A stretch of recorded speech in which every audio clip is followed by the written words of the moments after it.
did Ovi look out there, and how much is he going to impact this rotation? Well, I think he's going to impact. I think we saw what he did in 23. Just the volume and the quality of the innings he gave us. He's a guy that's coming off Tommy John, so we're going to have to be thoughtful about what his volume is this year. But it's really nice to see him back on the mound. I'd seen him on video throw, but to see him off the mound live, and he looks strong. We know this is a really big body and a guy that has the ability to log innings. It's just this year we're going to have to be thoughtful with what those innings are and how they are.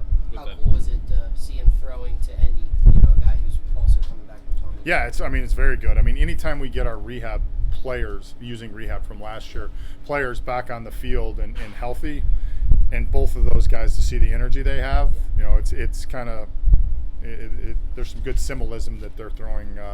He's throwing to him. How important are these 6 weeks coming up for Oviedo in terms of competing for a rotation spot? I think they're important just to build the volume up.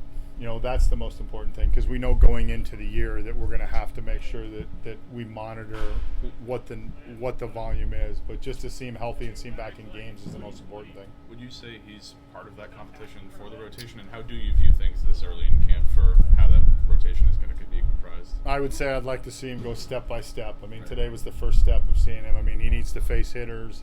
He's going to have to get in the game. So with any rehab guy, we want to make sure that we cross every bridge before we get ahead of it. Is there anything specific you're kind of looking for from him in terms of kind of what he's doing in the bullpen or just day-to-day stuff? No, just throwing strikes, and tomorrow is we always talk about the day after you throw, watching how he reacts and being healthy. But no, right now it's just putting the ball on the plate. Shelty, with the injury to Horowitz, there's obviously an opening there. Derek Hall's a guy who Ben talked about a little bit. I don't think we got to ask you about him yesterday. Just your thoughts on what he could potentially provide, and have you seen him take any swings here today? Yeah, he's definitely going to be in the competition. Big body guy, has the ability to have good at bats, has the ability to hit the ball at the ballpark, has played in the big leagues before. I think we knew when we acquired him on an NRI that we like the bat. So have seen him hit. He drives the ball, and he's going to get a good look during spring training. How about Gorski? I saw him taking some grounders out there. Yeah, Gorski can play all three outfield positions and play first. And I think coming into camp, the ability to get at bats at first, because we have him now with Spencer being injured, he'll get a look over there too. And he had a good year last year. He has the ability to drive the ball. He has the ability to hit the ball at the ballpark, and he's done a good job defensively wherever he's played. What point do you have?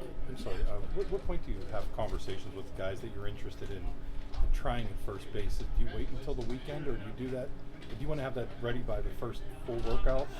The first full workout really doesn't matter as much as once we get into games, and then as we get farther into games, we've already had some of those conversations. Some of that work has already started with guys, whether it's out early or it's late or if it's on a backfield. But with the guys that are here that we feel like can do that, we've started those conversations already. How hard is that?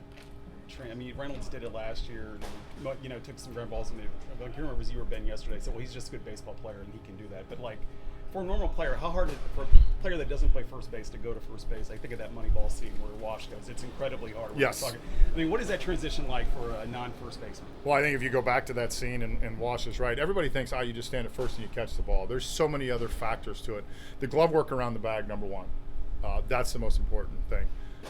Actually, the most important thing is the glove. Right. There's guys that have trouble with that glove. It's a different glove than they've ever used before. It's how it feels. Number two, it's around the bag. And then the third thing is you're involved in a lot of different auxiliary plays that people don't realize. You have to be in the cut in the right spot. You have to back up bases.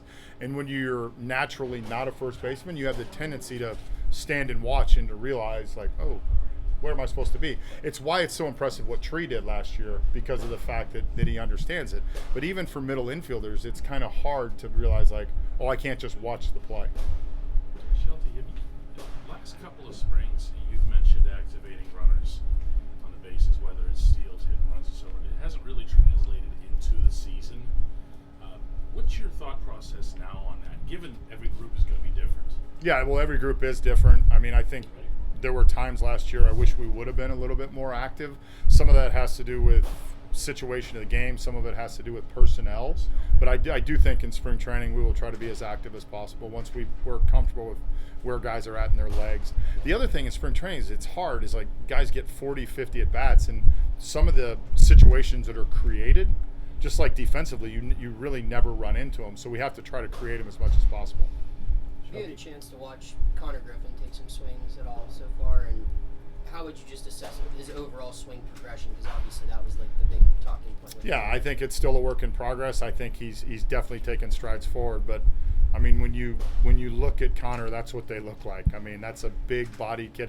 In fact, I didn't realize how big he was till he walked up to me the first time. But he's definitely making strides forward. He's unbelievably athletic, and it's going to be fun to see him in camp. I mean, he's 19 years old, but it's going to be fun to see him around our group. Saw Peggy today working a little bit at third, doing outfield drills with Palacios.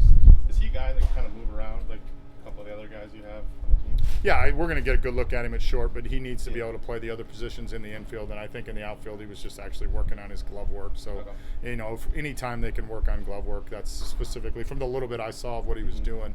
But, he needs to be able to bounce in the infield. Peggy did a really good job last year. I mean, he was probably defensively took as much strides forward as anybody we had in the minor leagues, which is really encouraging because it's such a premier position. Shelton, Henry Davis put a lot of pressure on himself last year to be a starting catcher and a guy who lived up to the #1 draft pick billing.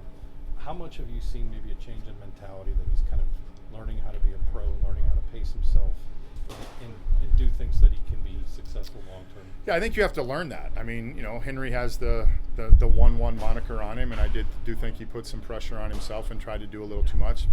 All we want him to do is play baseball, have good at bats, handle the pitching staff, do the little things. We know that he cares. We know that he plays hard.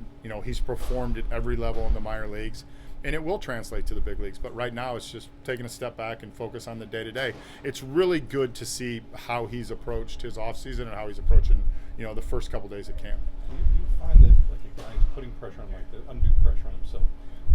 He came up as a fastball hitter, and that's what he struggled with last year. That maybe trying to overcompensate in other areas that affected that. Do you see like this is a guy who is eventually going to be able to hit fastball? Yeah, I think he's going to be able to hit the fastball. I mean, it's been a strength of his at every level until the big leagues.